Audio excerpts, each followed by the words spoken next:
स्वागत है आपका और इस वक्त नमस्ते भारत में आपको बड़ी जानकारी दे दे। देखिए, आज से 2 दिनों के लिए गृह मंत्री अमित शाह मिशन बिहार पर रहेंगे। इन 2 दिनों के दौरान वो सीमांचल में ही रहेंगे और सीमांचल बिहार का वो इलाका है जिसके बारे में दावा किया जाता है कि यहां बांग्लादेशी घुसपैठियों और रोहिंग्याओं की समस्या बहुत बड़ी है और इसीलिए बहुत महत्वपूर्ण माना जा रहा है अमित शाह के सीमांचल दौरे को।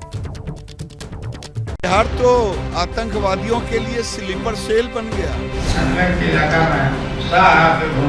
हम लोग सजग हैं। नीतीश कुमार सजग। क्या गृह मंत्री जी को बिहार में आने के लिए लालू जी और नीतीश जी से वीजा देना पड़ेगा क्या? आने का तो यही मकसद है ना,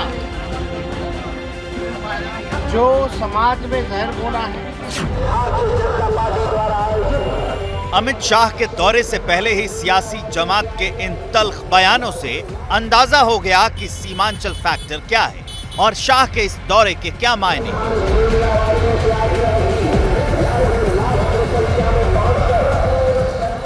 आपको इसकी बारीकी समझाएंगे, लेकिन पहले जान लीजिए अमित शाह का कार्यक्रम क्या है। अमित शाह आज अपने सीमांचल दौरे का आगाज पूर्णिया की एक रैली से करेंगे, जिसमें 1 लाख से ज्यादा लोगों के जमा होने की उम्मीद जताई गई है। रैली के बाद गृह मंत्री किशनगंज के लिए रवाना हो जाएंगे, जहां वो बिहार बीजेपी कोर ग्रुप की बैठक में शामिल होंगे।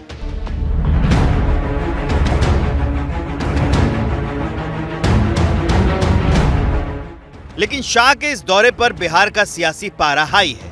हंगामा इस बात पर बरपा है कि अमित शाह बिहार क्यों आ रहे हैं और वो भी सीमांचल में, जहां मुस्लिम आबादी का दबदबा है।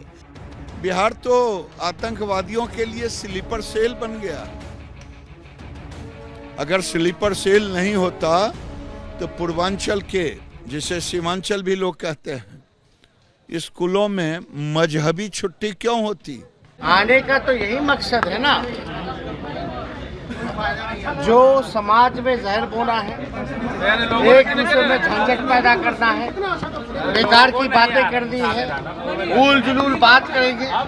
आरजेडी सुप्रीमो लालू प्रसाद यादव पहले ही अपनी पार्टी और कार्यकर्ताओं को आगाह कर चुके हैं, जिस पर बीजेपी ने भी पलटवार करने में देरी नहीं की। सीमांचल बिहार का वो इलाका है जो नेपाल, पश्चिम बंगाल और झारखंड से सटा हुआ है।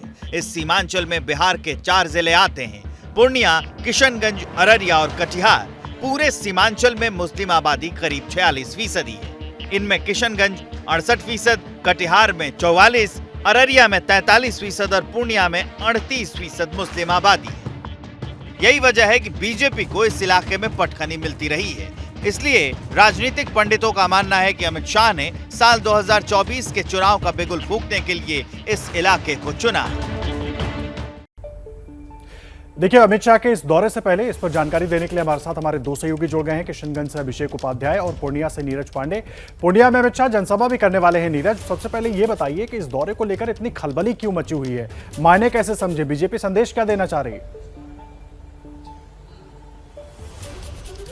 देखिए, भारतीय जनता पार्टी और जेडीयू की सरकार चल रही थी थोड़े दिन पहले तक और अब दोनों की राहें अलग हो चुकी हैं। निश्चित रूप में भारतीय जनता पार्टी के जो सबसे बड़े नेता हैं अमित शाह, जब कहीं जाते हैं तो हलचल अपने आप ही हो जाती है। और जहां पे मैं खड़ा हूं, दरअसल ये सीमांचल का इलाका है, पूर्णिया है। पूर्णिया से लगा हुआ पश्चिम बंगाल है और इस इलाके में आमतौर पर माना जाता है मुस्लिम बाहुल इलाका है। बहुत सारे बड़ी संख्या में यहाँ मुस्लिमों की तादाद है। ऐसे में जेडीयू और आरजेडी इसे अपना वोट बैंक मानते हैं और ये मानते हैं कि आने वाले लोकसभा चुनाव भारतीय जनता पार्टी के लिए मुसीबत यहाँ हो सकती है। और यही जगह है जहां पर अमित शाह ने अपना रण क्षेत्र चुना है और बिहार की जो शुरुआत होने जा रही वो इसी इलाके से होने जा रही है, क्योंकि यहाँ डिमांड भी बहुत दिनों से चल रही कि इस पूरे इलाके, सीमांचल के इलाके को केंद्र शासित प्रदेश बना दिया जाए, ताकि लोगों को जो राज्य सरकार से जो फायदा मिलने वाला है, वो जो अभी नहीं मिल रहा है, उसका फायदा सीधे तौर पर केंद्र से मिल सके।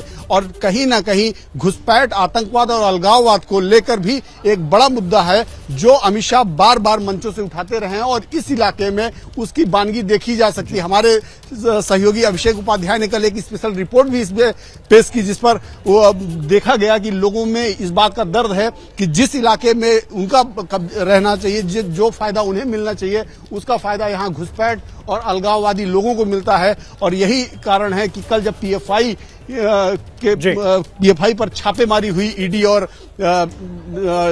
ईडी की, तो उस समय पूर्णिया में भी पीएफआई के दफ्तर पे छापेमारी हुई। तो आपको मैं दिखाता हूं जिस जगह में खड़ा हूं, ये दरअसल विशाल पंडाल अमित शाह की रैली के लिए तैयारियां लगाया पूरी गया है, इंतजार अमित शाह पीछे का ये है। मंच देखिए। आप रहे हमारे साथ। देखिए अभिषेक उपाध्याय भी हमारे सहयोगी किशनगंज से मौजूद हैं। अभिषेक, आपके रिपोर्ट लगातार अपने दर्शकों को हम दिखा रहे हैं, आगे भी दिखाएंगे। जो कुछ उसमें आपने बातें पॉइंट आउट की हैं बहुत महत्वपूर्ण हो जाता है उस पर नजर डालना। लेकिन बड़ा सवाल यह है कि आखिर अमित शाह के इस दौरे को लेकर इतनी खलबली क्यों मची हुई है? क्यों अलग अलग तरह के बयान दिए जा रहे हैं कि अमित शाह या बीजेपी की जो सरकार है वो कोशिश कर रही है यूटी में तब्दील करने की सीमांचल को, और एक तरीके से खासकर आरजेडी की बात करें तो ये कहा जा रहा है माहौल खराब करने की कोशिश हो रही है।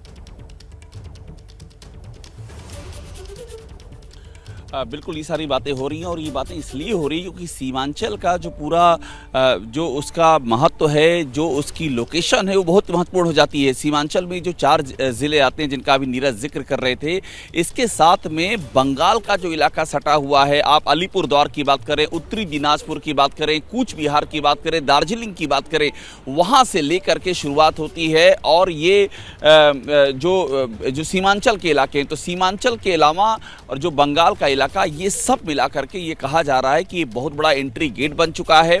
ये एंट्री गेट रोहिंग्याओं का है, ये एंट्री गेट अवैध बांग्लादेशियों का है, और ये एंट्री गेट नेपाल और बांग्लादेश का बॉर्डर है, तो वहाँ से जो फ्लो आता है ये उनका एंट्री गेट बन चुका है। तो इसीलिए राजनीति यहाँ से गरमा रही है। बीजेपी को लगता है कि ये सारे जो मुद्दे हैं, ये मुद्दे 2 राज्यों को एक साथ पकड़ते हैं, एक बंगाल को और दूसरा बिहार को, और ये 2024 के लिए बीजेपी के लिए बड़ा स्टेक पॉइंट है, और इसीलिए आरजेडी और जेडीयू की प्रतिक्रियाएं भी सामने आ रही हैं।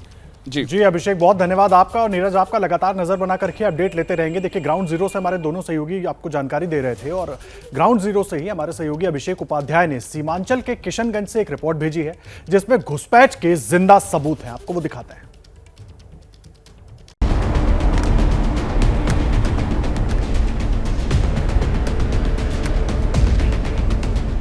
अमित शाह 2 दिनों तक सीमांचल के किशनगंज में ठहरेंगे, जहां से बांग्लादेश की सीमा सिर्फ 17 किलोमीटर दूर है। दावा है कि इसी बॉर्डर से घुसपैठियों की बाढ़ आती है, इसलिए हकीकत जानने के लिए एबीपी की टीम भी बॉर्डर के पास के इलाकों में पहुंची। भारत और बांग्लादेश का बॉर्डर है, जो फेंसिंग आपको दिखाई पड़ रही है, हम पहुंच गए हैं सीमांचल से सटे हुए भारत बांग्लादेश के बॉर्डर पर। और इस समय के जो सवाल हैं, उन सवालों की तपिश सीधे तौर पर यहां महसूस की जा सकती है। थोड़ी दूर चलने के बाद हमारी मुलाकात चाय बागान के मालिक दुलाल चांद सिंह से हुई। उन्होंने बांग्लादेश से होने वाली घुसपैठ पर कई चौंकाने वाले खुलासे किए। आप भी सुनिए। जब बांग्लादेश में बहुत तंग हो रहा था हिंदुओं के ऊपर में, उस टाइम में ज्यादातर आके भाग के बैठा है, और आकर के बैठा हुआ है। हाँ बैठा हुआ है। अभी यहाँ पे आधार कार्ड, राशन कार्ड सब कुछ बनवा ले लिया यहाँ का एकदम प्रॉपर लीगल नागरिक। देख के लगेगा नहीं कि इधर का है कि उधर का है, वो देख के लगेगा ही सर, क्योंकि हम लोगों का उन लोगों का बहुत फर्क है। लेकिन कागज सब पूरे कर लिए हैं, कागज पूरे हो गए, आधार कार्ड भी, वोटर आईडी भी है। जी सर। हमारा अगला पड़ाव था ठुकरा बाड़ी गांव। चिकन नेक के नाम से मशहूर इलाके के इस हिस्से में रहने वाले लोग भी घुसपैठ से परेशान हैं। चर्चा चलती है कि बांग्लादेशी आ जाते हैं, इधर रहते हैं, रोहिंग्या रहते हैं। अब कुछ नहीं आता, कोई नहीं आता। अब वहाँ के वहीं सुखी हैं, यहाँ के यहीं सुखी। पहले आते थे क्या? आते थे पहले, जब तार नहीं लगा हुआ था तब आते थे, अब नहीं आते। कुछ क्या मजबूरी है मेरी, बताइए। मैं अभी आपको बताती हूँ कि मैंने ओए होए होए होए नमकीन के चटकारे लेते हुए टकटकी मार के डिबेट शो को पॉज रिपीट कर करके देख रहे हैं जोगिंदर जी। इनकी तरह आप भी देखें अपने फेवरेट डिबेट्स को रिपीट कर, और डाउनलोड कीजिए एबीपी लाइव ऐप अपने स्मार्ट टीवी पर।